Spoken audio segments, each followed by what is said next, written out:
जानिए कहानी बिहार के उस नामचीन आईपीएस की जो कभी नहीं बनना चाहते थे पुलिस अधिकारी।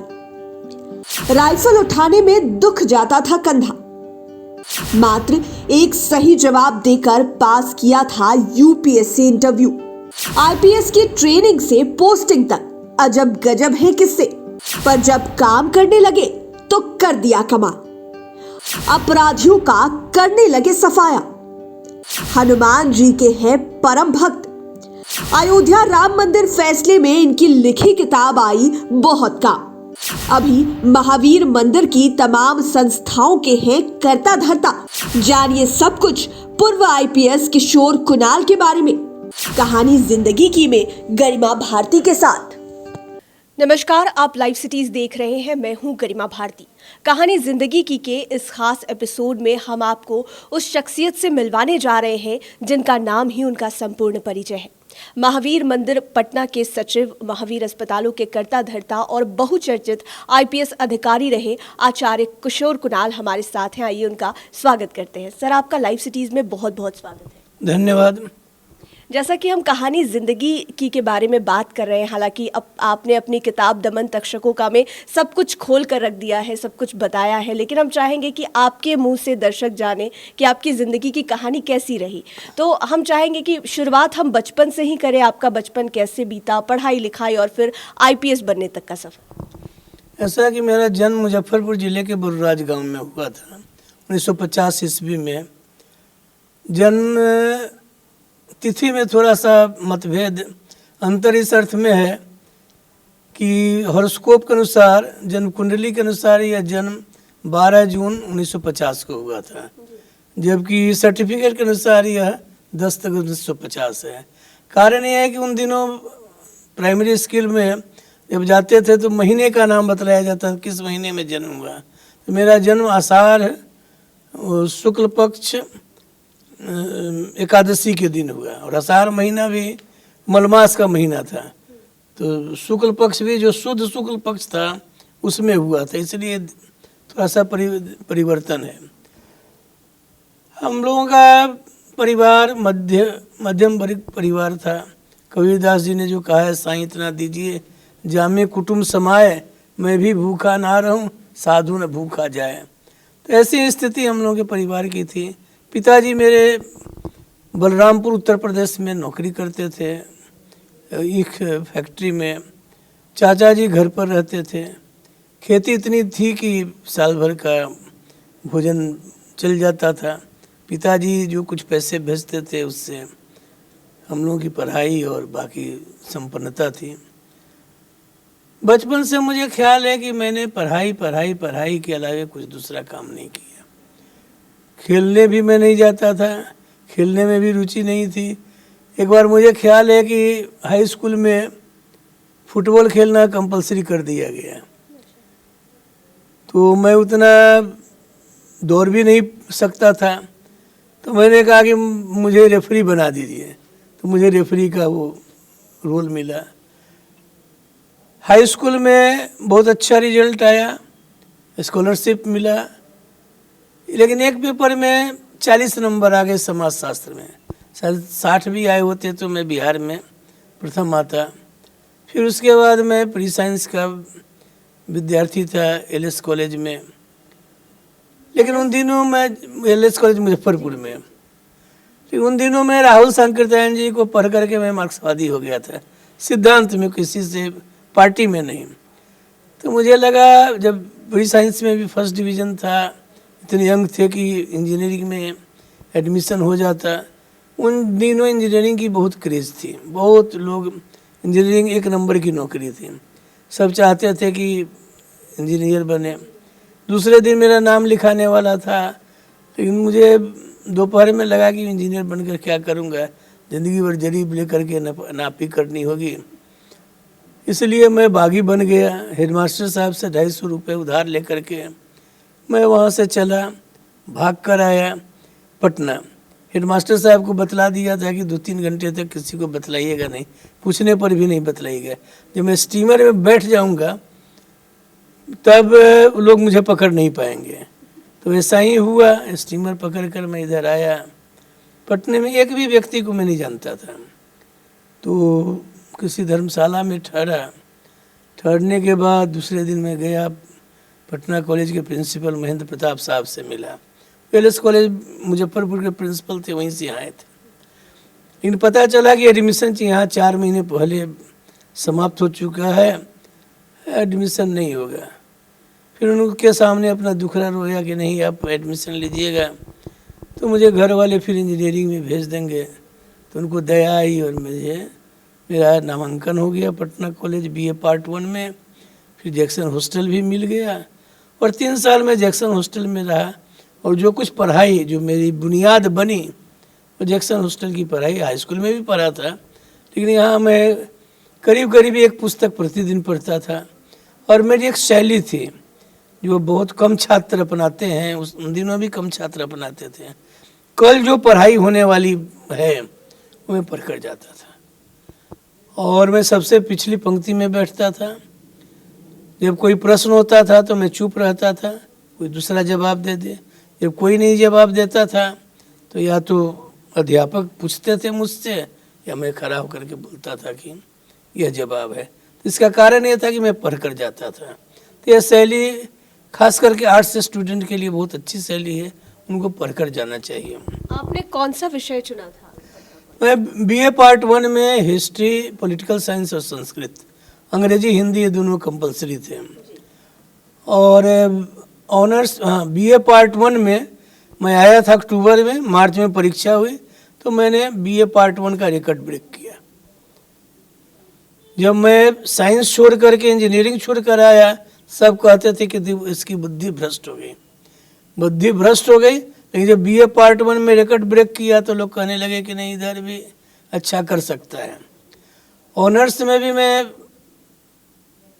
मैंने तैयारी की थी और मेरी उम्मीद थी कि मैं फिर रिकॉर्ड ब्रेक करूंगा, लेकिन 3 नंबर से मैं पीछे रह गया अपने अन्य छात्र बंधुओं से। तो ये लोग परीक्षा दे रहे थे, हम लोग तो देहात के थे, UPSC परीक्षा भी बहुत नहीं जानते थे, न SP कलेक्टर बनने का कभी कोई तमन्ना कुछ नहीं था। लेकिन और लोग परीक्षा दे रहे थे इसलिए मैंने भी परीक्षा दी तो मुझे उम्मीद नहीं थी कि रिटेन में मैं पास करूंगा। रिटेन में जब क्वालिफाई कर गया तो इंटरव्यू में नहीं जाना चाहता था, क्योंकि मुझे IPS में जाना था नहीं, न शरीर उतना मजबूत था, न कोई रुचि थी। लेक्चरर होना चाहता था पटना कॉलेज में, यही उद्देश्य था। फिर हमारे योगेंद्र मिश्र जी थे, head of the department Patna college के, वो बोले कि जाइए इंटरव्यू का अनुभव जो है वो आपको इधर भी काम आएगा। तो वहाँ गया। अब इंटरव्यू में गया तो उस दिन बजट आया था, मैंने न अखबार पढ़ा था और न बजट के बारे में बहुत पढ़ता भी, तब भी बहुत नहीं उस पर प्रकाश डाल सकता था। ER किदवई साहब वो हमारे बोर्ड के चेयरमैन थे, तो उन्होंने पहला प्रश्न किया कि आपने आज का बजट पढ़ा है? हमने कहा कि नहीं सर। अच्छा कितने का बजट है, कुछ अनुमान कर सकते हैं? नहीं। तो उन्होंने कहा कि अच्छा ये बतलाइए कि डेफिसिट बजट के लाभ क्या होते हैं। मैंने कहा डेफिसिट बजट का लाभ क्या होगा, वो तो मजबूरी लोग डेफिसिट बजट बनाते हैं। तो नहीं कुछ लाभ है, सोचिए क्या लाभ हो सकता है। 1 मिनट सोचा, कुछ लाभ नहीं दिखलाई पड़ा। तो मैंने कहा कि सर आप ही बतला दीजिए क्या डेफिसिट बजट के लाभ हैं। 3-4 लाभ उन्होंने बतलाए थे। एक लाभ अभी भी ख्याल है कि डेफिसिट बजट में रेट ऑफ ग्रोथ ज़्यादा होता है। उसके बाद दूसरे सज्जन थे, वो कलकत्ता यूनिवर्सिटी के प्रोफेसर थे, उन्होंने पकड़ा कि आप प्री साइंस में साइंस के स्टूडेंट थे। मैंने कहा कि यस। तो क्लोरीन वगैरह का ऐसा सवाल पूछा कि शायद मैं स्टूडेंट भी रहता साइंस का तो जवाब नहीं दे पाता, तो नील। तीसरी एक महिला थी बॉम्बे यूनिवर्सिटी की, उन्होंने कहा कि कौन सा ऐसा हिंदू स्टेट था जो हरि सिंह को छोड़कर, जम्मू कश्मीर छोड़ करके, जो भारत में विलय नहीं करना चाहता था। अब नहीं कुछ ख्याल आया। फिर उन्होंने कहा कि सोचिए। नहीं सोच पाया तो हमने कहा कि आप ही ज्ञानवर्धन कर दीजिए। तो उन्होंने कहा कि ट्रावनकोर कोचिन। उसके बाद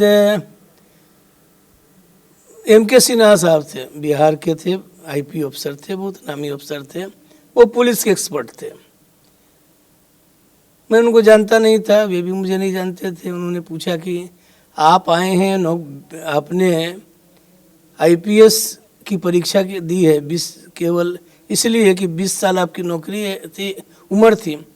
मतलब आईपीएस में अपियर होने के लिए मिनिमम एज 20 चाहिए, बाकी में मिनिमम एज 21 चाहिए।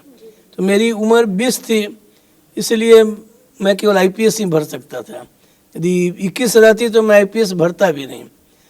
तो उन्होंने पूछा कि आपने आईपीएस क्या केवल फॉर्म भरा है, इसमें कुछ इंटरेस्ट है या केवल 20 साल के थे इसलिए आईपीएस का फॉर्म भरा है। हमने कहा कि आईपीएस में इंटरेस्ट कौन कहे, आईपीएस आई हेट पुलिस, में पुलिस से नफरत करता हूँ। तो बोले क्यों? हमने कहा कि अभी 1 महीना पहले की बात है, हम दरभंगा हाउस में हम लोग थे, 2-4 छात्र अनशन पर बैठ गए। पुलिस वाले आए, छात्रों की तो पिटाई की। हमारे जो प्रतिष्ठित प्रोफेसर लोग थे, हमारे जैक्सन हॉस्टल के सुपरिटेंडेंट थे बीके लाल, उनको भी ऐसी लाठी मारी कि सिर से खून बह रहा था, गुस्सा आ रहा था। इसलिए पुलिस को हम लोग नफरत की दृष्टि से देखते हैं। तब उन्होंने पूछा कि अच्छा जेपी मुसहरी में, मुजफ्फरपुर ज़िले में वो कैंप कर रहे थे नक्सलवादियों को सुधारने के लिए। तो उन्होंने पूछा कि पुलिस से नक्सलवादी सुधरेंगे या जेपी के कैंप करने से सुधरेंगे। हमने कहा पुलिस से नक्सलवादी कैसे सुधरेंगे? पुलिस वाले ही तो नक्सलवादी बनाते हैं, जुल्म करते हैं वो लोग, नक्सलाइट होते हैं। तो जेपी जो कर रहे हैं उसे सुधरेंगे। तो ये भी मुझे लगा कि पुलिस अफसर को अच्छा नहीं लगा हुआ गौन। तो अब तक 0 इंटरव्यू में 0, मतलब इतनी इसको बड़ी परीक्षा की इंटरव्यू में मैं अभी अब तक 0। उसके बाद एक पीएन अफसर थे, वो बहुत बड़े विद्वान भी थे, बहुत बड़े राजनेता भी थे, और मिसेज गांधी से उनका बहुत करीबी रिश्ता था, इंदिरा गांधी जी से। तो संस्कृत एक्सपर्ट थे। तो उन्होंने पूछना शुरू किया। एक पूछते थे मैं 3 जवाब देता था, एक श्लोक पूछते थे मैं 5 जवाब देता था। तो करीब 20 मिनट उन्होंने इंटरव्यू मेरा लिया। और संस्कृत में जो उन्होंने पूछा मैंने सब बढ़िया से जवाब दिया। चला आया, उम्मीद नहीं थी कि 5 को तो जवाब ही नहीं दिया, 1 से क्या होगा। लेकिन मुझे आया 40% अंक इंटरव्यू में, वो बहुत अच्छा माना जाता था उन दिनों। तो उसके चलते मैं निकला। उसके बाद क्या हुआ, डॉक्टर मेरा सीना नाप रहा था, उन दिनों मैं बहुत दुबला पतला था। जी, कहा कि आपका सीना 1 सेंटीमीटर कम है। शायद मैं कहता कि मैं पुलिस में जाऊंगा, खा पी करके सीना हो जाएगा मोटा, तो शायद 1 सेंटीमीटर सीना बढ़ा देता। मैंने कहा कि आपको 1 सेंटीमीटर क्या 5 सेंटीमीटर सीना कम लिखना हो, लिख दीजिए, मुझे जाना ही नहीं है, तो क्या फ़र्क पड़ता है। तो इंटरव्यू में भी मैं उम्मीद नहीं करता था कि मेरा सिलेक्शन होगा। जब सिलेक्शन हुआ तो उसके साथ आ गया कि आप you are disqualified on account of substandard chest measurement, कि आपका सीना कम है इसलिए आपको। लेकिन एक ऑप्शन दिया, इसको यदि चैलेंज करना चाहते हैं तो 1 महीने के अंदर 50 रुपये का पोस्टल क्रॉस, क्या वो आता था, postal order, cross postal order भेजिए, सफदरजंग में आपका फिर से होगा टेस्ट। तो जाना नहीं था पुलिस में तो क्यों करता है। लेकिन फिर योगेंद्र मिश्र जी ने कहा कि देखिए ऐसा है कि आप इसको 1 सेंटीमीटर सीना बढ़ाना कोई बड़ी बात नहीं है, आप इसको बढ़ा लीजिए, एकदम अपॉइंटमेंट लेटर आ जाए तब नहीं जाइएगा, तो लोग बोलेंगे कि ये नहीं गए, आईपीएस की नौकरी मिली तब नहीं गए। अब क्या है, कोई रिटर्न में छटता है, कोई इंटरव्यू में छटता है, अब मेडिकल में छट गए, तो अब छट गए, त्याग की बात कहाँ से आई। तो ये बात जंची, तो फिर हमने ये किया, अपील की। गर्मी का महीना था, आम दूध खा करके वो सीना बढ़ गया 3 सेंटीमीटर, फिर मेरा सिलेक्शन हो गया। लेकिन मैंने ज़िंदगी में एनसीसी में भी भाग नहीं लिया था।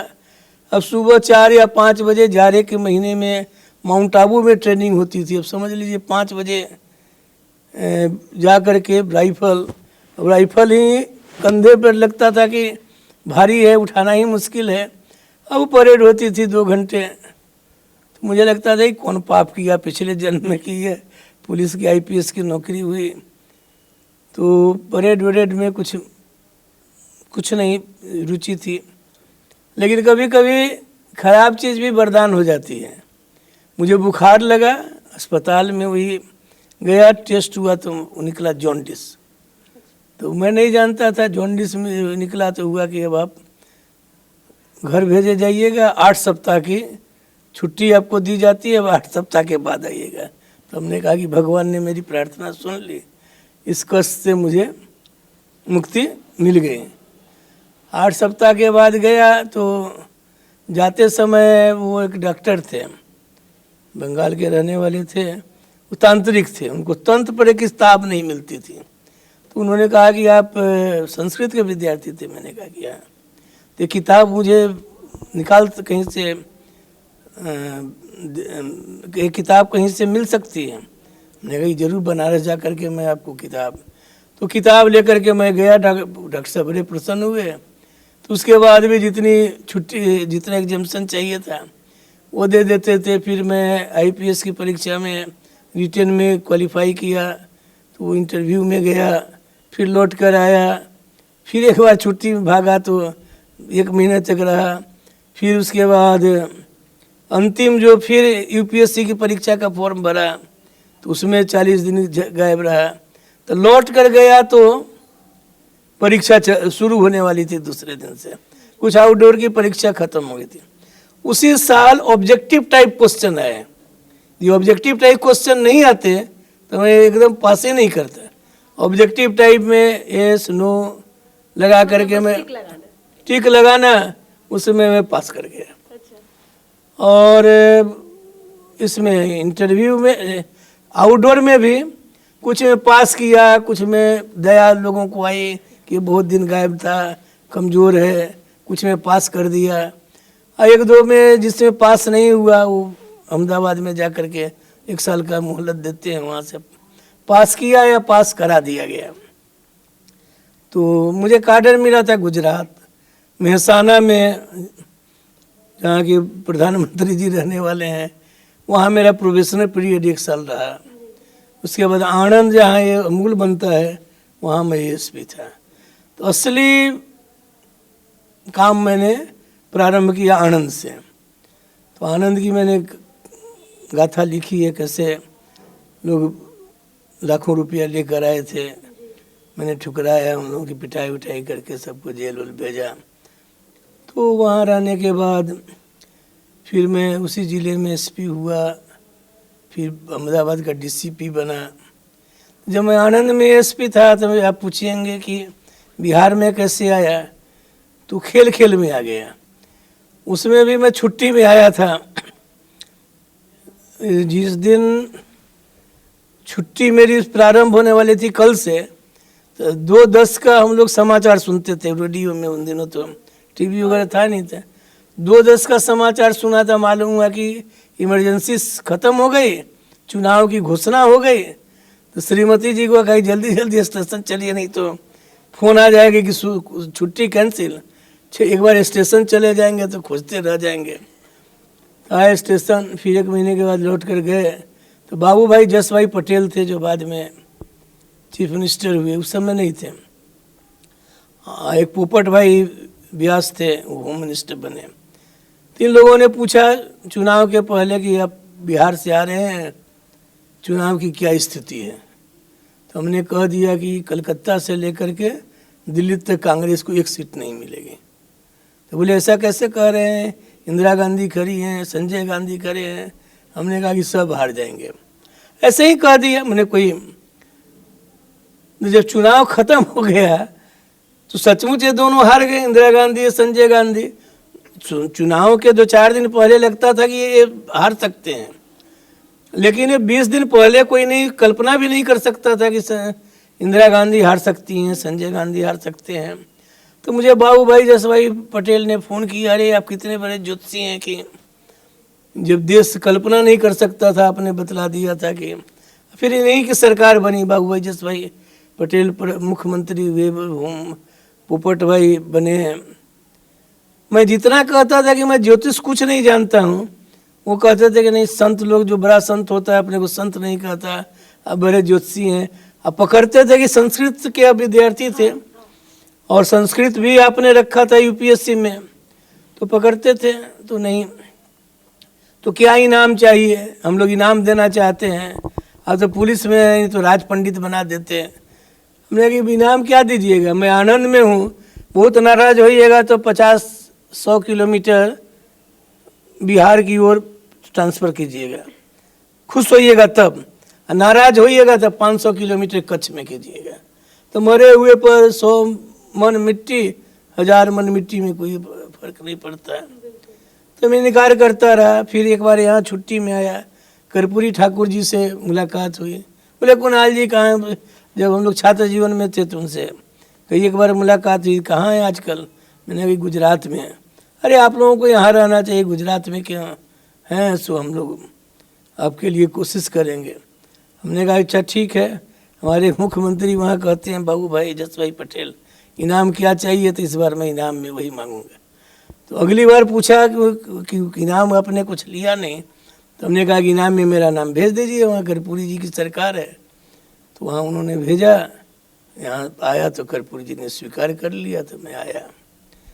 तो इस तरह से मैं गुजरात काडर से, उस समय मैं अहमदाबाद में डीसीपी था, यहाँ आया था। उत्तर संथाल परगना का एसपी बनाया गया। साहेबगंज मतलब ऐसी जगह थी कि मुझे लगता था कि वहाँ तालुका शहर भी गुजरात का इससे अधिक संपन्न था।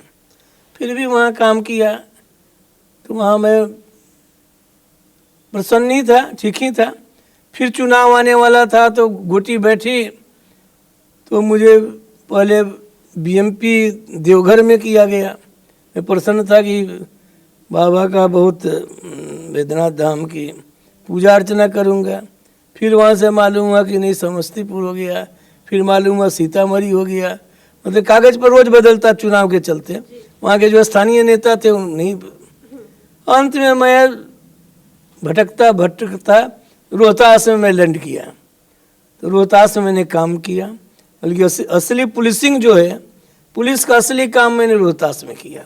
रोहतास में मतलब नक्सली वाला कोई एंगल निकल कर है? नहीं, मतलब नक्सली एंगल नहीं था। वहाँ मैं गया तो को लोग विश्वास नहीं करेंगे। आज का जो रोहतास जिला है और भभुआ कैमूर जिला है, दोनों मिलाकर एक जिला। महीने में 300 डकैतियाँ होती थी। तभी शाहबाद क्षेत्र नहीं, शाहबाद अलग था। ये भोजपुर और बक्सर एक जिला, मतलब एक था, या शाहबाद उस समय था, भोजपुर के नाम से या शाहबाद के नाम से, शाहबाद के नाम से ही रहा होगा। और एक रोहतास था, जिसमें रोहतास और कैमूर था।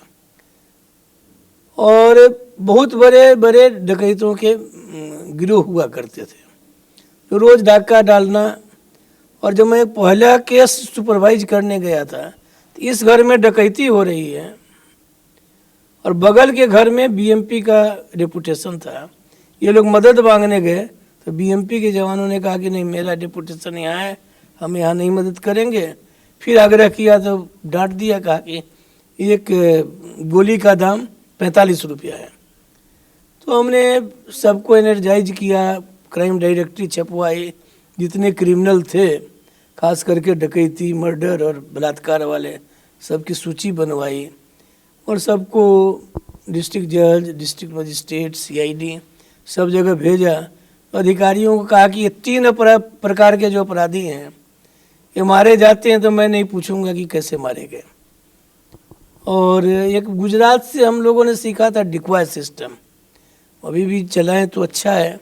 यानी बस डकैती बहुत, रोज़ होल्ड अप, 8 बजे के बाद 2-3 होल्ड अप होता था। होल्ड अप मतलब बस जा रही है या कार जा रही है, उसको रोक दिया और लूट लिया, इसको होल्ड अप कहते थे, रोड होल्ड अप। तो हम लोगों ने क्या किया, गुजरात में सीखा था कि बस में प्लेन क्लोथ में पुलिस को बैठा दीजिए, यानी सिविल में, और डकैत घुसेगा, लूटने लगेगा, तरह गोली चलाइए, 1-2 मारा जाएगा। 2-4 बार ऐसी घटना हो जाएगी तो फिर उन लोगों को डर हो जाएगा कि किस बस में पुलिस वाले हैं, इसलिए वो बंद हो जाएगा। तो इसी डिक्वाय सिस्टम से वहाँ की रोड डकैती बंद कराई गई। और बाकी के लिए बहुत हम लोगों ने ये कोशिश की। पहाड़ों पर, कैमूर पहाड़ियों पर एक बार ख्याल है मुझे 15 दिन तक हम लोग मोहनबिंद गैंग के पीछे रहे। कोई मिला नहीं गैंग का आदमी, लेकिन रोटी चोखा या रोटी भुजिया खा करके आलू का 15 दिन रहे सब पूरे फोर्स के साथ। लेकिन एक उन लोगों को जो होता है ना कि criminals were on the run, कि वो भाग रहे थे, हम लोग पीछा कर रहे थे। कहीं मिले, कहीं इनकाउंटर हुआ, कहीं नहीं मिले, इनकाउंटर नहीं हुआ। तो बहुत काम किया रोहतास में, रोका। फिर वहाँ पर कुछ लोग थे जो रोहतास इंडस्ट्रीज लिमिटेड में सीमेंट की कम भरपाई, सीमेंट की पूर्ति कम करते थे। वो सब मैंने दमन तक्षकों का लिखा है, उसमें किया। उसके बाद सुना कि मेरी पोस्टिंग धनबाद हो रही है। फिर धनबाद से घूमते घूमते वो पोस्टिंग हो गई धनबाद, भोजपुर, फिर पोस्टिंग होगी पलामू में। तो पलामू में यहाँ पर डकैतों का गिरोह था। पलामू में माफिया लोग थे, तो कम लोग विधायक थे, तो उन लोगों के खिलाफ काफ़ी लड़ना पड़ा। किसी को मंत्री जी के प्लेन से उतार करके जेल भेजना पड़ा। किसी ने कहा कि हम जा रहे हैं इनके पिताजी को और सबका मर्डर कर देंगे। तो वहाँ पलामू से मैं आया। यहाँ आने का कारण ये था, मैंने तब तक करीब 4 साल से अधिक बीत गए थे, मैंने मुख्यमंत्री जी का चेहरा भी नहीं देखा था। उन दिनों यह ऐसा नियम नहीं था कि मुख्यमंत्री जिले में कहीं भी आए तो आप जाकर मिले, या सरकारी काम से नहीं आए हैं तब भी मिले। उन दिनों नियम था कि हेडक्वार्टर में आते हैं तब जाकर मिलना रहता था। इसलिए मुख्यमंत्री जी कई एक बार आए भी जिलों में, लेकिन हेडक्वार्टर में नहीं आए, दूसरे काम से आए। जैसे मान लीजिए किसी की शादी में उपस्थित होने आए, तो नहीं, चेहरा भी नहीं उनका देखा था, या उन्होंने मेरा चेहरा नहीं देखा था। बल्कि रोहतास में 1-2 केस में सख्ती करने के कारण नाराज भी थे। लेकिन उनको मिसेज इंदिरा गांधी की हत्या के बाद राजीव गांधी बने, तो उन्होंने इनको, पहले तो महामंत्री बने, तो उस समय मुख्यमंत्री जी थे, उनको चेतावनी दी गई कि 3 महीने में लॉ एंड ऑर्डर सुधारिए, नहीं तो आपकी विदाई हो जाएगी। उसी में मेरी यहाँ बुलाहट हुई। तो मैंने कहा कि नहीं, ये राजधानी में पोस्टिंग बहुत तनाव भरी होगी, रोज़ पैरवी होगी, नेता लोगों की होगी, अधिकारी लोगों की होगी, नहीं काम कीजिए तो सब नाराज। तो मुख्यमंत्री जी ने कहा कि नहीं, 6 महीने तक आपको कहीं से फ़ोन नहीं जाएगा, न घर से, न दफ्तर से, न कोई अधिकारी करेगा, तो उसको आप डांट दीजिएगा। तब मैं आया, उनको मैंने कहा था कि 1 महीने में मैं शहर, 1 महीने में देहात ठीक कर दूंगा। 3 महीने का आपको समय मिला, 1 महीना शहर, 1 महीना देहात। मैं वैसे विश्वास नहीं करता, न मुहूर्त में, न देख रही हैं मेरी किसी उंगली में कोई भी अंगूठी नहीं है, कोई रत्न नहीं है। लेकिन मेरे पहले जो एसएसपी साहब थे वो विश्वास करते थे। तो मैं मिलने गया चार्ज लेने के लिए, तो बोले कि नहीं, मुहूर्त नहीं है। सो हमने पूछा कब मुहूर्त है, तो बोले कि जब मुहूर्त होगा तो मैं आपको खबर कर दूंगा। मैंने अपना नंबर दे दिया, लैंडलाइन नंबर, यहाँ मैं रुका हुआ हूँ। 1 सप्ताह के बाद उन्होंने मुहूर्त बतलाया। पता नहीं कैसा सुंदर उन्होंने मुहूर्त बतलाया कि वो 1 महीने कौन कहे, 3 दिनों में ही इतने इनकाउंटर हो गए, 1 सप्ताह के अंदर सब भाग गए, जितने साफ हो गए या पटना छोड़ करके भाग गए। तो 1 सप्ताह में शहर ठीक हो गया। तो मैं गया फिर देहातों में। उस समय मसौरी सब डिवीज़न में नक्सलाइट का जो ऑपरेशन कर रही थी, बहुत बड़ा, 65 लोग मारे गए थे मेरे आने के पिछले 6 महीनों में, भूमि सेना और नक्सलाइट लोगों के लिए। तो मैं गांव में घूम करके उनके बीच में शांति का संदेश लेकर समझाने की कोशिश करता रहा। उस समय कम्युनिटी पुलिसिंग काम आ रही जी। और अब मुझे अपने पर ताज्जुब होता है कि नक्सलाइट बेल्ट यहाँ से क्रिमिनल के इनकाउंटर में मारे गए, तब मैं लोगों के बीच बैठ करके उस जगह कोई पुलिस वाला नहीं। पुलिस वाले को मैं बाहर, गांव के बाहर रोक देता था जीप। एक दो रहते थे प्लेन क्लोथ में, लेकिन मैं अकेला उनके बीच वार्ता करता था। जब बेटे ने पुराने चित्र सब निकाले, एल्बम वगैरह कहाँ कहाँ से, तो अपना देखा तो मुझे लगा कि मैं ही, अब इतनी हिम्मत शायद आज नहीं हो। उन दिनों मैं उन लोगों के बीच में रह करके शांति का संदेश देता रहा, और मैं रात में भी उन्हीं के बीच सोता था। कोई डर नहीं लगता था आपको? नहीं, वो सब कोई डर नहीं लगता था। मैं केवल 2 घंटे के लिए कहीं आईबी में जा करके स्नान पूजा करके भोजन फिर उन्हीं के यहाँ करना। 2 घंटे के लिए मैं जाता था, बाकी 22 घंटे उनके सामने। और जो आज कहिए शब्द में दलित बस्तियाँ या गरीब बस्तियाँ, रात में मैं उन्हीं के यहाँ खाट पर सोता था। उसका बहुत प्रभाव पड़ा। और फिर 10 महीने तक कुछ नहीं घटना हुई। 10 महीने के बाद एक एमसीसी मुखिया यानी नक्सलाइट मुखिया का मर्डर भूमि सेना वालों ने कर दिया। तो उसके बाद सबको मैंने पकड़ कर पिटाई उटाई की। एक दिन मुख्यमंत्री जी का फ़ोन आया कि एक मंत्री जी का नाम ले रहे थे कि वो बोल रहे हैं कि पुलिस वाले बहुत टॉर्चर कर रहे हैं, यातना दे रहे हैं, और जितने संभ्रांत लोग हैं उनको पकड़ कर पिटाई कर रहे हैं। 12:30 बजे रात में फ़ोन आया था। तो मैंने खुद फ़ोन उठाया था, मैं ही उठाता था। उन्होंने पूछा अभी क्या कर रहे हैं?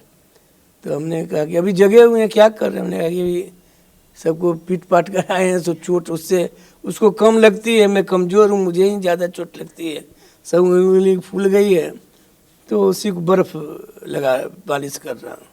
तब बोले कि नहीं, वो मुख्यमंत्री जी बोल रहे थे कि पुलिस बहुत यातना कर रही है।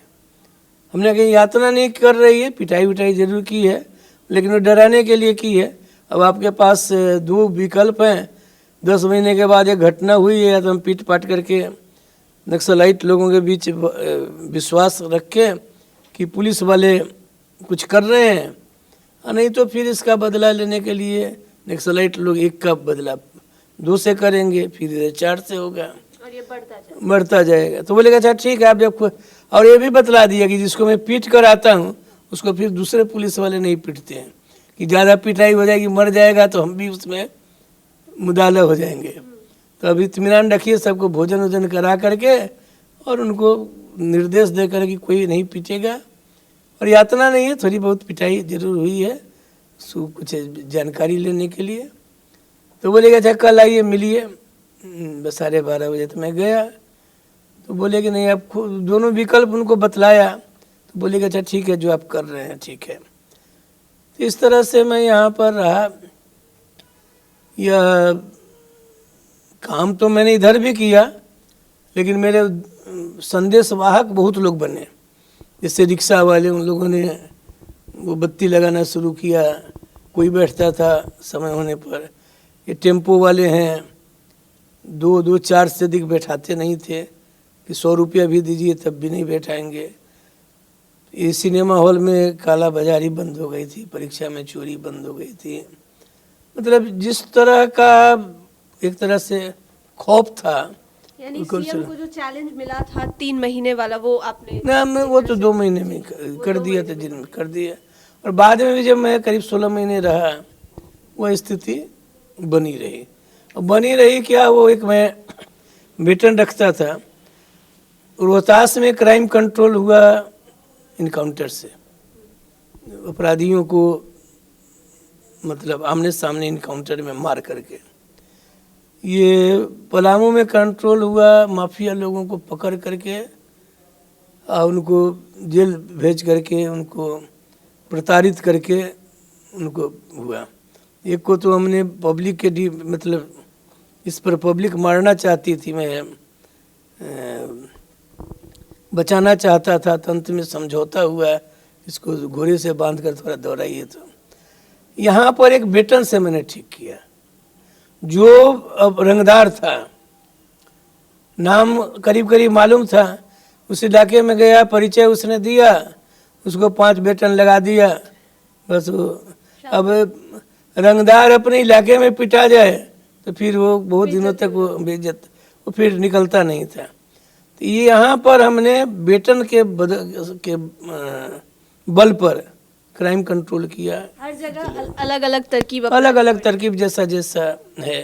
अच्छा, आपने कहा कि आप तिथि मुहूर्त पर विश्वास नहीं रखते, हाथों में अंगूठियां नहीं पहनते हैं, लेकिन हमने पढ़ा कि आपके विषय में एक पंडित जी ने जो भविष्यवाणी की वो धीरे धीरे सही होती चली गई। ऐसा है, हाँ होती गई। 2-3 बार भविष्यवाणियाँ सही हुई। एक इसको अंग्रेजी मैं में, शादी वाला किस्सा सुनना चाहूँ। अच्छा तो मैं बतला देता हूँ। पहले तक गांव से ही शुरू करता हूँ। गांव में एक ज्योतिषी आते थे साल में एक बार। सारण जिला उस समय था, अब छपरा, वहीं के थे।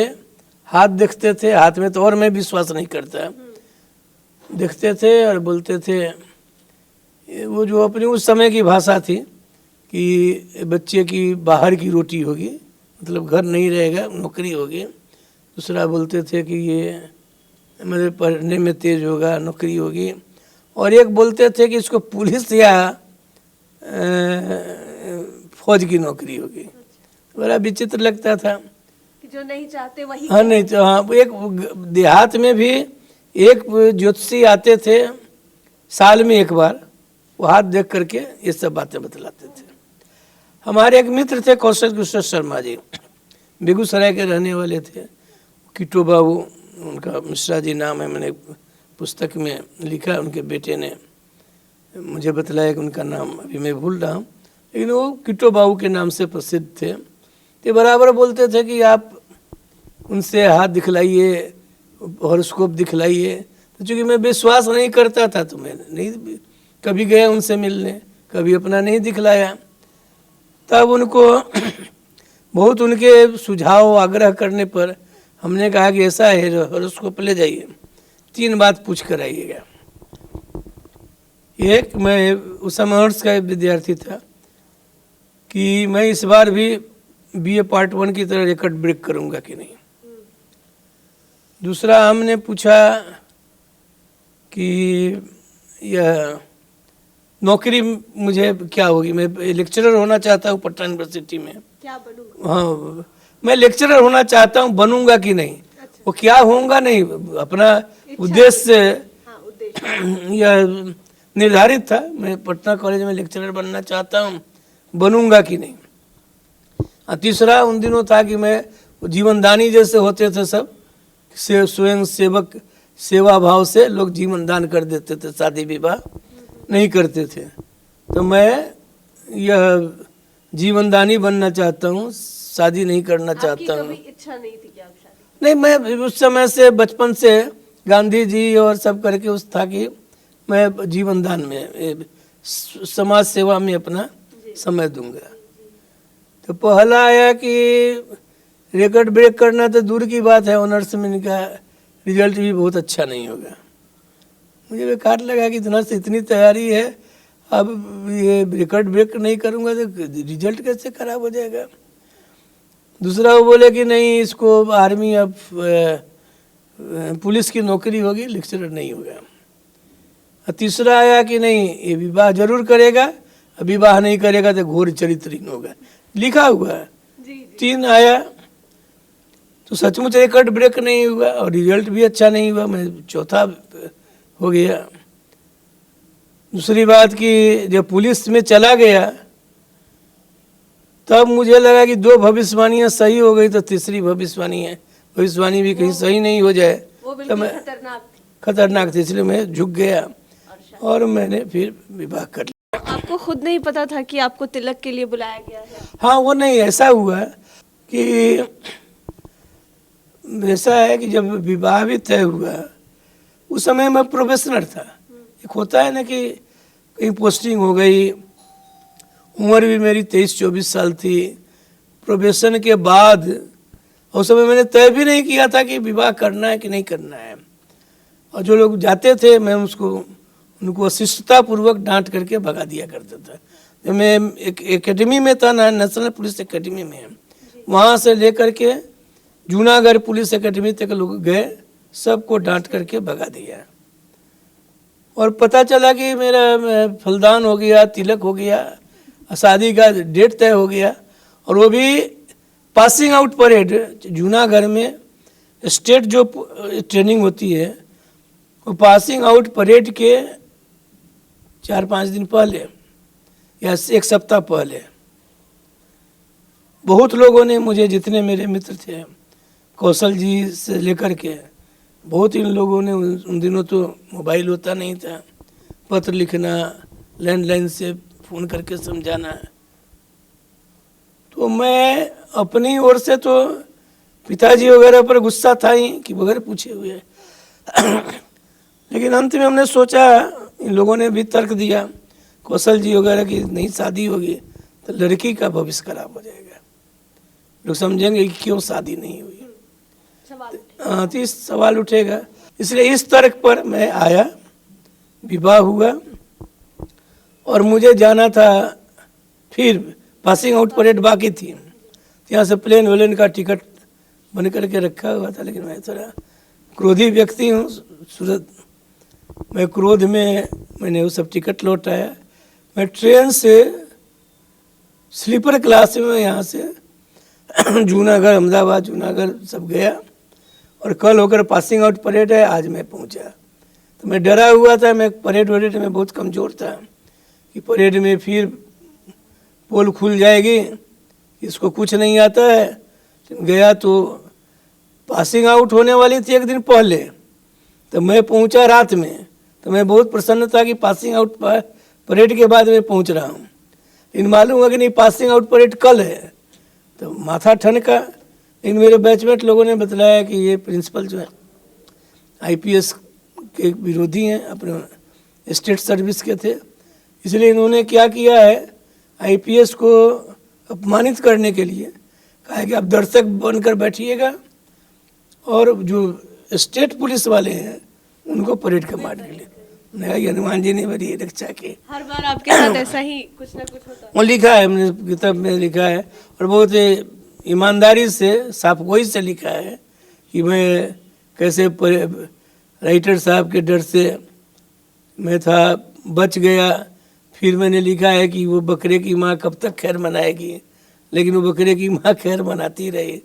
और बाद में 2 साल के बाद मैंने फिर जा कर के जब देखा कि पुलिस में रहना है, तो वहाँ SRP कहते हैं, स्टेट रिजर्व पुलिस, वहाँ एक ट्रेनिंग आई थी 15 दिनों की, फिर राइफल रख करके फिर मैंने ट्रेनिंग की, अच्छा किया उसका। आपने 2 बार अब तक जिक्र किया कि भगवान की कृपा रही, एक बार तो जॉन्डिस हो गया तो आप बच गए राइफल उठाने से, और दूसरी बार की पासिंग आउट परेड के समय भी आप बच गए। तो सवाल ये है कि धर्म के प्रति आपका लगाव बचपन से रहा या फिर कुछ समय के बाद ये चीज़ें डेवलप हुई और फिर महावीर मंदिर और फिर राम मंदिर? नहीं, बचपन से रहा। मुझे ख्याल है कि जब से होश संभाला, हमारे घर के सामने एक शिव जी का मंदिर है, तो उसमें मैं बचपन से पूजा करता रहा हूँ और अभी भी मैं जहाँ जाता हूँ एक स्फटिक का शिवलिंग रख कर जाता हूँ। और एक बात कहना मैं भूल गया, वो जो आते थे ज्योतिषी सारण वाले, वो बोलते थे कि इसको जल में डूबना है, भगवान ही इसको बचा सकते हैं, ये भी भविष्यवाणी करते थे। तो हमारे गांव में घर के सामने तालाब है, लेकिन मुझे दादी ने तैरने नहीं दिया और मेरे गांव में हर आदमी तैराक है, मैं नहीं हूँ। और वो भविष्यवाणी जब मैं पटना का SSP था वो सच निकली। मैं डूब गया विंध्याचल में, वहाँ मैं जो महावीर, ये घटना है 6 अप्रैल 1984 की। मैं पटना का सीनियर SP था, मंदिर का निर्माण हो रहा था, मंदिर की मूर्तियाँ बन रही थी, तो हमने 5 फीट ऊंची मूर्ति की बात की, तो 5 फीट का मतलब था मूर्ति 5 फीट हो, और वो बेस जो है उसके सहित 5 फीट बना रहा था। तो हमने उसको रोका कि मैं आ रहा हूँ, देखूंगा मूर्ति ठीक है तब बनाइएगा। तो वहीं से मैं लौट रहा था, नवरात्रि का समय था, मैं विंध्याचल गया, वहाँ हिंडाल्को का गेस्ट हाउस है, मैं रोहतास में SP था, पलामू में था, हर बार वहाँ जाता था, वहीं ठहरता था। उस बार भी मैं गया था, एक सब इंस्पेक्टर भी यहाँ से रिजर्वेशन के लिए गए थे, घाट से उनको मैंने भगा दिया और दोपहर के 2 बज रहे थे, इतनी गर्मी थी कि मैं ठंडाने के लिए डुबकी लगा करके आधे घंटे से मैं नहा रहा था। कुछ लोग देहाती उधर से गए, बोले भैया दोपहरिया में नहा रहे हो, गंगा जी में ठीक नहीं है। तो मुझको लगा कि ये स्नान मैं कर रहा हूँ, इनको क्यों दुख हो रहा है। उसके बाद ज्यों मैंने डुबकी लगाई, मैं प्रवाह में थोड़ा डुबकी लगाने पर आदमी थोड़ा आगे बढ़ता है, पीछे बढ़ता है, मैं पीछे चला गया था, पानी था। तो मुझे ख्याल आया पहले कि ये मेरे हॉरोस्कोप में भी लिखा हुआ है, 3 बार लिखा हुआ है, जले मृत्यु भवितस्य जलादपि भीतोपि जलादपि, इस तरह से। लेकिन मेरा एक एकादश स्थान में बृहस्पति अकाल मृत्यु नहीं लिखी थी। वहाँ मैंने विश्वास किया, जब मैं डूबा तो ये विश्वास हुआ कि यह अकाल मृत्यु नहीं है, इसलिए मैं बच जाऊंगा। तो मैंने अंदर से बहुत कोशिश की, बचाओ बचाओ, डूबा। तो बाद में सिटी एसपी अरविंद वर्मा थे, वो IIT के प्रोडक्ट थे, बोले कि सर पानी के नीचे की आवाज़ ना ऊपर आती है, ऊपर की आवाज़ नीचे जाती है। तो मैं आधा मिनट तक चिल्लाता रहा कि अब देहाती लोग सुन करके रस्सा फेंकेंगे और मैं निकलूँगा। जब कुछ नहीं हुआ तो हम लोग देहात के रहने वाले हैं, सुनते थे कि डूबने के पहले कोयला माता 7 बार ऊपर फेंकती हैं। तो हमने सोचा कि एक बार भी ऊपर फेंके तो सब आवाज़ दूँ तो सब इंस्पेक्टर दौड़कर शायद आ जाए। कुछ नहीं, आदमी ऐसे फ्लोट करता है 45 डिग्री तिरछा, ना आप नीचे जा सकते। हमने सोचा कि नीचे जब मिट्टी पकड़ लूँ तो बहुत दूर नहीं हूँ, अभी तो सीढ़ी पर नहा रहा था, मिट्टी पकड़ करके आगे चला जाऊँ। तो मिट्टी भी आदमी न नीचे जाता है न ऊपर जाता है। तब मुझे लगा कि अब बचने की संभावना नहीं है, मरना है। और तब थोड़ा करुण दृश्य आया, क्योंकि 30 जनवरी को, ये 6 अप्रैल की घटना है, मोतिहारी के एसपी थे अरुण कुमार जी, मेरे मित्र थे, उनका रोड एक्सीडेंट में देहांत हो गया था। तो उनके पिताजी को जब मैं खबर देने गया था तो जो दृश्य था, मुझे लगा कि ये परिवार में यह कारुणिक दृश्य हो गया। फिर आया कि इनकाउंटर वगैरह में मरता तो बड़ा नाम होता, ये तो जिंदगी ऐसे ही बेकार नहाते ख़त्म हो रही है, कुछ नहीं, इनकाउंटर में भी मरता था, कोई बात थी। जब देखा है 1-1.25 मिनट के बाद कि अब कोई बचने की संभावना नहीं है, तब हमने वही फिर भगवान की स्तुति प्रारंभ की। गीता के 3 श्लोक हैं जो भगवान ने, गीता में 3 श्लोक हैं जो मैं प्रतिदिन पूजा के बाद पाठ करता हूँ। अनन्या चिंतयन्तु मां ये जना परिपासते तेषां नित्याभियुक्तानां एव क्षेमं क्षिप्रं भवति धर्मात्मा सस्व शांति गच्छति कौन्तेय प्रतिजानीहि न मे भक्तः प्रणश्यति। तो दूसरे श्लोक पर जब आया न मे भक्तः प्रणश्यति, तब एक आवाज़ सुनी मैंने, पकड़ो। तो मुझे लगा कि देहाती लोगों ने रस्सा फेंका। फिर हमने ऐसे करवट से हाथ ऐसे उससे किया, मुझे लोहे की जंजीर मिली, और जंजीर मिली, मैं पकड़ा रहा, मैं किनारे आ गया। इतना पानी पी चुका था कि पेट के बल लेट करके पानी सब निकाल रहा था। तब वो देहाती लोग फिर दिखे, तो खड़े होकर के बहुत उत्सुकता पूर्वक देख रहे थे। मैं नहा रहा था घाट पर, इधर निकला हुआ था, बालू पर था। तो मैंने उन लोगों को आभार व्यक्त किया उन लोगों के प्रति कि आप लोग नहीं रहते तो आज मैं डूब गया था, मर गया था, आप लोगों ने बचाया। मैं तो सोच रहा था कि रस्सा फेंकिएगा, आप लोग जंजीर फेंकी। तो बोले कि जंजीर हम लोगों ने तो आपको पहले तो बोले कि उसी समय जब नहा रहे थे तभी मैं जान रहा था कि आप डूब जाइएगा, क्योंकि पिछले 5 साल में 10-12 जो डूबे थे उन्होंने इतिहास बतला दिया। तो बोले कि हम लोग तो उस कौन घाट चले गए थे, लौटते समय आपको देखा कि आप कांपों पर हैं, तब हम लोग रुके हुए हैं, कोई साथ में नहीं है। मैं कहा कि वो देख रहे हैं Hindalco guest house, sub inspector है। फिर वो वहाँ से गया विंध्याचल मंदिर में, 2 घंटा लाइन में रहा, 2 घंटा पाठ किया, फिर भोजन किया, रात में ट्रेन पकड़कर भोर में पटना आया। तो एक नई जिंदगी मिली, और तब से हमने अपनी जीवन शैली जो है या जीवन का रास्ता है उसको बदल दिया। लोग पूछते हैं क्यों आप, तो हमने देखा कि नहीं, नई जिंदगी मिली है, नया जीवन मिला है, तो भगवान की सेवा में अधिक लगना चाहिए। हाँ होती है। तो उसी समय से मैं अधिक समय, मंदिर बन ही रहा था फिर सीनियर एसपी से हटा, उसके बाद मैं यहाँ रह करके सुबह 9 बजे से रात 9 बजे तक सामने एक एक ईंट जुटते हुए देखा, मंदिर बनवाया फिर और सब है। अंतिम सवाल राम मंदिर से जुड़ा हुआ, जब वर्डिक्ट आया था तो आपका भी उसमें बहुत अहम रोल रहा था, उसके विषय में थोड़ा बताइए। ऐसा है, मैं इतिहास का विद्यार्थी रहा हूँ, संस्कृत का विद्यार्थी रहा हूँ, और भगवान मतलब मेरी इच्छा पूर्ति कर देते हैं। ये जब वार्ता चल रही थी, जब बूटा सिंह जी मंत्री थे, तो एक जैन थे, बहुत बड़े जैन आचार्य, शायद सुशील जैन आचार्य सुशील जी ऐसे ही कुछ नाम था, तो वो बूटा जी के साथ निगोशिएट कर रहे थे।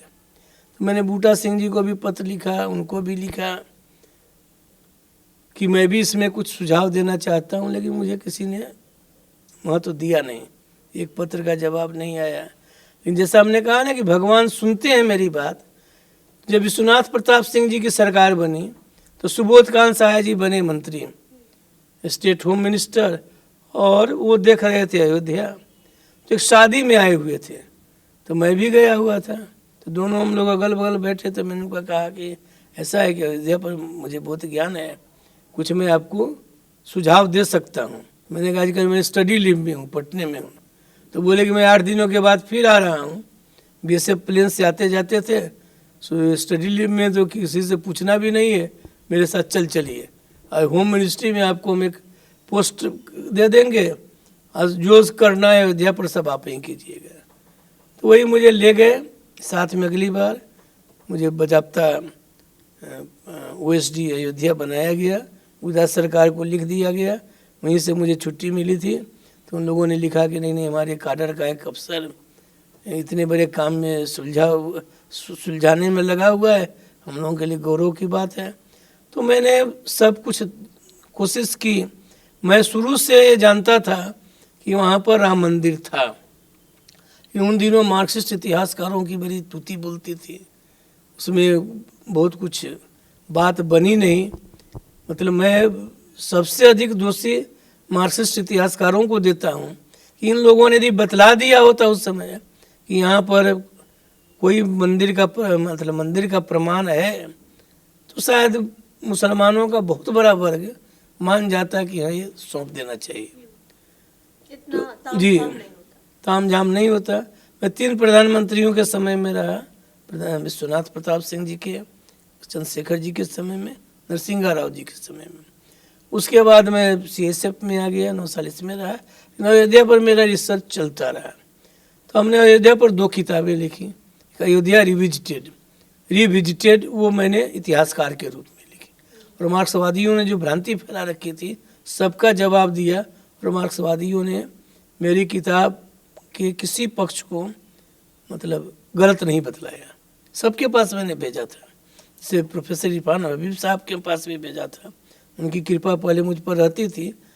जब किताब गई तो मैंने चैनल वाले को भी बेचा कि पूछिए कि ये लिख रहे हैं कि औरंगजेब ने तोड़ा था, तो क्या बोलते हैं। तो ये नहीं कहा कि मैंने गलत लिखा है, उन्होंने कहा कि औरंगजेब ने तोड़ा या बाबर ने तोड़ा, मस्जिद को तोड़ा गया। तो ये सब हुआ इतिहासकार के रूप में। दूसरी किताब मैंने लिखी अयोध्या बियॉन्ड एड्यूस्ड एविडेंस। यह किताब मैंने सुप्रीम कोर्ट के लिए लिखी, सुप्रीम कोर्ट में वो किताब पहले दी गई। और दोनों पुस्तकों के फॉरवर्ड प्रस्तावना 2 चीफ जस्टिस ऑफ इंडिया रहे, जीबी पटनायक साहब ने और वीएन वेंकटचलैया साहब, एमएन वेंकटचलैया साहब ने लिखी। एक उड़ीसा के रहने वाले, एक कर्नाटका के रहने वाले, और वेंकटचलैया साहब सबसे प्रतिष्ठित चीफ जस्टिस रहे हैं। उनके यहाँ जब मैं गया था तो मैं डर रहा था कि मुझको गेट आउट करके निकाल देंगे, लेकिन पहली किताब भेज दी थी तो बहुत प्रसन्न, मतलब बहुत संतुष्ट थे कि मैंने इतनी मेहनत की है। और तब जा कर के मेरी किताब का बहुत प्रभाव फैसले में, इसलिए कि 2 बातें मैंने ही लिखी थी जो उन्होंने माना है। एक 4 बार 5 बार मैंने सुना था कोर्ट में मैं 40 दिन था सुप्रीम कोर्ट की बहस में। कोई बतला सकता है कि राम जी का एग्जैक्ट बर्थ प्लेस क्या है? तो कोई नहीं। हमने ही नक्शा बना करके वो विकास सिंह जी सीनियर एडवोकेट हैं, उनके माध्यम से दिलवाया था। और दूसरी बात जो है कि मेरी थीसिस के अनुसार था कि 1528 में बाबर के समय में या औरंगजेब के अनुसार 1660 में भले ही मस्जिद बन गई, लेकिन हिंदुओं की पूजा 1858 तक निर्बाध चलती रही और मुसलमानों ने कभी नमाज नहीं पढ़ा। सब मैंने प्रमाण के साथ डाला था। इन दोनों का सुप्रीम कोर्ट पर बहुत प्रभाव पड़ा और ये दोनों बातें सुप्रीम कोर्ट में, मेरा नाम नहीं है इसलिए कि ये हाई कोर्ट में नहीं है, सुप्रीम कोर्ट में डायरेक्ट डाला गया था, लेकिन इन दोनों को सुप्रीम कोर्ट ने मान लिया है। इसलिए बहुत बड़ी उपलब्धि में अपने को धन्य मानता हूँ। और उसके बाद हम लोग पहले व्यक्ति थे जिन्होंने घोषणा की 10 करोड़ रुपया देंगे राम मंदिर के लिए, और वहाँ पर राम रसोई हम लोग चलाते हैं। अयोध्या में आने वाले प्रत्येक तीर्थयात्री को 1,500-2 हज़ार लोगों को प्रतिदिन भोजन कराते हैं, जो अयोध्या के इतिहास में कभी नहीं हुआ। और आज महावीर मंदिर की जय जयकार गांव-गांव में पूरे देश में हो रही है। ये बड़ी उपलब्धि है।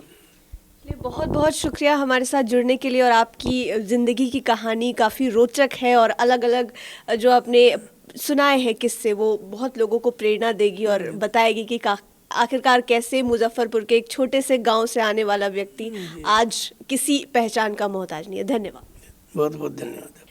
तो कहानी ज़िंदगी के इस एपिसोड में इतना ही। आज आपने आचार्य किशोर कुणाल की ज़िंदगी की कहानी जानी, पहले केस के बारे में जाना कि आईपीएस बनने के बाद उन्होंने कैसे करके चीज़ें संभाली और आईपीएस कैसे बने, और फिर उसके बाद यहाँ तक का सफ़र आपको कैसा लगा। ये वीडियो आप हमें कमेंट करके ज़रूर बताएं। इसी तरह के वीडियोज़ के लिए आप लाइव सिटीज़ के साथ बने रहें। हमारे चैनल को सब्सक्राइब करें। वीडियो फेसबुक पर देख रहे हैं तो पेज को लाइक करें, साथ ही साथ ट्विटर पर ज़रूर फॉलो करें। धन्यवाद।